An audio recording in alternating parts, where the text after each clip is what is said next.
Hey guys, welcome back to the Vaughn Homestead. As y'all have heard, if you've been keeping up with a bunch of my pig and goat videos and all, I've been steadily talking about, fencing in the bigger area to where the pigs and goats will have more area. Well, that time has finally come. So, as you're gonna see here, I've got this whole trailer load of pallets.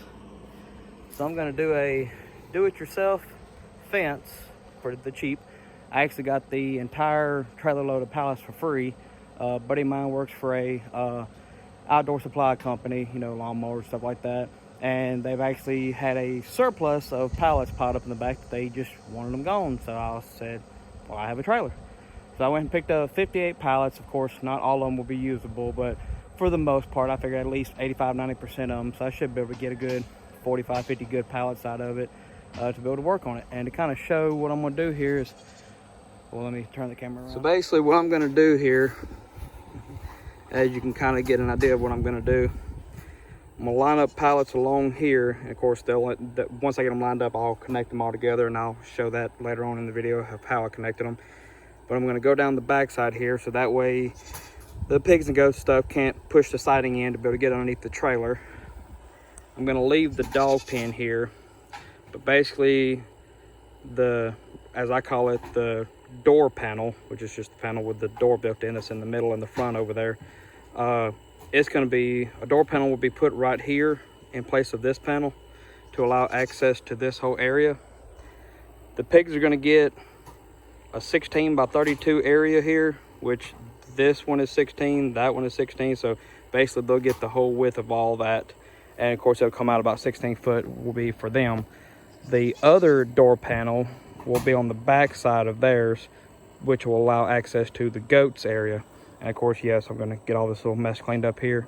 But we're gonna run a pallet fence all the way down here. That's the corner. Run it down to here, and then it's gonna come right across and meet up here at the corner of the trailer. At some point, this is gonna end up being a gate that I'll end up concreting some posts right here to make that into a gate to where I can get the mower in here for just in case the pigs and goats don't take care of it, good enough. The grass starts to get a little high like it is now. I can just come in here and take it down with a mower to where, of course, I don't end up with an overgrown area. So, let me get all this done up, and then I'll show y'all what the ending result is. All right, so we weren't able to do everything in one day because of the weather. So for now, the pigs and goats got moved to, basically their pens got moved to a grassy area for the time being. But this is what it's looking like so far. As you can see, what I did is basically I took 9-inch 2x4 blocks. I just cut them 9 inches. Now you may see a couple that's a little bit longer and a couple that's a little bit shorter, and those were blocks that were already cut. But this is what the fence is looking like so far. You use the side with the most boards to be on the inside of your fenced in area. So that way, of course, it'd be harder for that way you got your most boards and the smallest gaps and all, to where the, goats can't try to stick their head through it and stuff like that. Midways, because let's see, 1, 2, 3, 4, 5, 6. So 4 foot a piece, so that's about 24, 25 foot.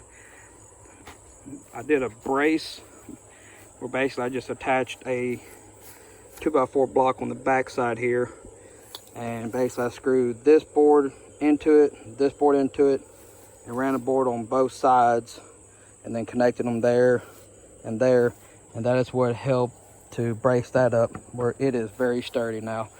Once completed, which of course, the end of this video will show the finished product, there'll be a hot wire strand about 6 inches from the ground in the middle and at the top.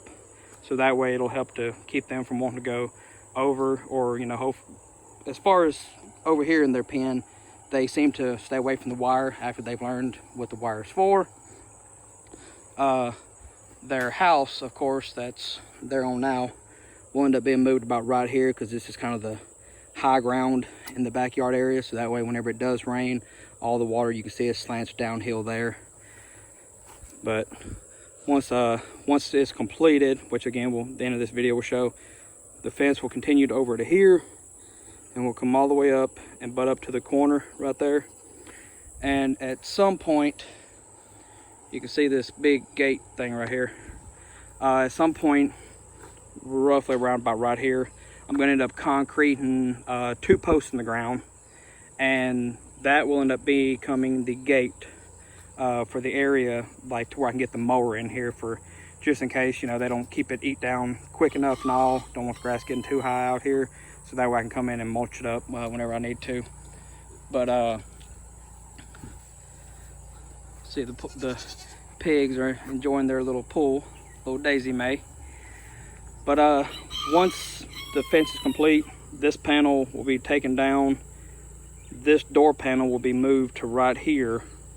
And then this whole area will be for the pigs, because we tried to see how the pigs and goats get along, and our little butthole Cletus, he does not do very well with the pigs. He tries to, you know, hit them with his horns and poke them in the side, stuff like that. So of course we don't want them getting injured. And JJ is trying to show out because he got him a new little girlfriend as of today. Not really completely sure on her name yet, but we'll get to that on a later video. But the pigs will end up with this whole 16 by 32 area, and there will be the door over there entering in to the pig area, and then that door panel will be moved to here, allowing access to the goat area. And then, like I said, at some point we'll get the gate put up over here, and once that's done, I'll do an update video on it as well, kind of showing how it was put up. But by the end of all this, like I said, that's kind of how we connect the top of the pallets together. It was with 9-inch 2x4 blocks. Of course, I'm going to go at the bottom area as well. So like right there where that one's connected, there's going to be a 2x4 block put there as well. And that's going to be done all the way around to where, of course, they can't push the bottom of the pallets out. So that's what we've gotten so far. Alrighty, and this is the finished product. As you see, as of right now, I've got a wire at the bottom and the top. Mainly, I'm going to end up getting here later today. I'm going to end up putting the middle strand, but I mainly wanted to, we kind of got finished with it late last night. So of course I didn't want them going over the top, nor did I want them pushing the bottoms out, because I haven't been able to put these little connector boards down at the bottom yet to where the pallets can't be pushed out from each other. So that's the main reason I went ahead and did the top and bottom last night, and then later today I'll do the middle strand. But as you can see, I even got this little gate that I was able to make. I just happen to have this one 4x4 post right here laying around, and then I just kind of used the 2x4 on the other side just for latching it too. And then of course a few hinges. There's 3 hinges on this back side that connects to each of the 2x4s that hold the pallet together. But as you can see, it is now complete. They stayed in it last night, and last night they were galloping and jumping and kicking all over the place, having them a good old time. I have less than $100 in this whole setup. So let's see, that's 1, 2, 3, 4, 5, 6, 7, 8, 9, 10, 11, 12. And of course, each one's roughly 4 foot long, as most pallets are. So you're looking at about roughly 48 feet by 1, 2, 3, 4, 5, 6, 7. And so 28, so roughly 48 by 28 feet is roughly what the area is. And yeah, of course this is the extra panel after we had to resituate the pig pen and all, so this just got to be toted out right here. But yeah, as you see, the pigs now have a 16 by 32 foot area, so basically they doubled their area size. We're going to end up giving these steps to the goats because they just love to climb all over them. So I'm going to end up at some point, I did run out of screws, so I have to go get some screws later. I'll do a secondary video later. I'm going to end up building a shack right here. We have our power supply. Yes, I'm going to end up standing this up to where the goats won't try to nibble on or anything like that. But this is also a dead line. It is completely disconnected from the breaker box, so no worries of any shock or anything like that right now. They'll end up getting a pallet shack right here in this area. They'll end up having power. That way we can turn on a light inside, so that way if we end up with babies or anything like that, then you know, it'll be easy to go and check on them even during the nighttime. But yeah, we got them all set up. Of course, they're having their morning breakfast and all right now. But yeah, like I said, and let me give a quick view of the outside of the gate here. Yeah. See if I can get the bottom latch open.